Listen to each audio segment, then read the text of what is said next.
Sir Michael, a man of many titles, he was father, grandfather, and great-grandfather. As a tribal leader, he was Sana, the peacemaker, his influence and his reputation extending beyond Papua New Guinea's borders to the Pacific and other parts of the region. With his passing at 84, Sir Michael Somare has left an incredible legacy.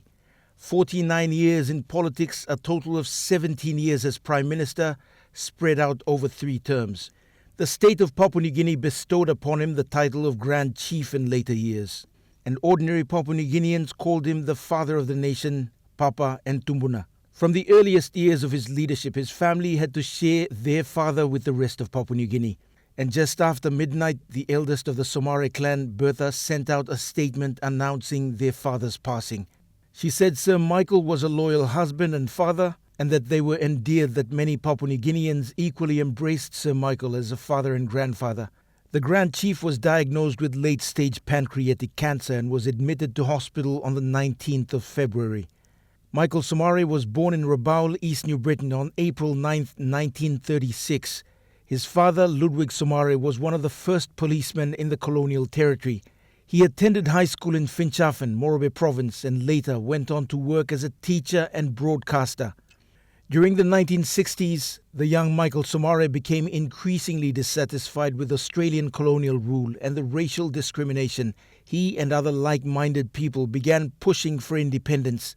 He attributed his entry into politics to the former Maprik MP, firebrand politician Sir Peter Luce.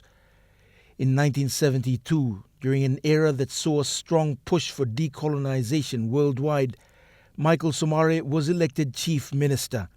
3 years later, in 1975, he led the country to independence when he became Papua New Guinea's first Prime Minister. Sir Michael was a pivotal uniting force in a very fragmented country. He was able to bring together the 4 regions and people who spoke close to 1,000 different languages, a multitude of tribes, some of whom were forced to transition from the Stone Age into the age of artificial intelligence in less than half a century.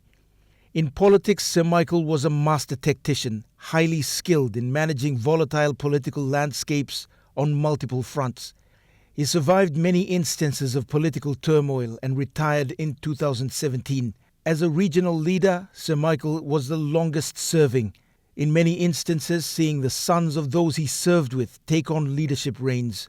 And while Papua New Guineans have accepted that this day would come, many are still coming to terms with the news. Scott Waide, National EMTV News.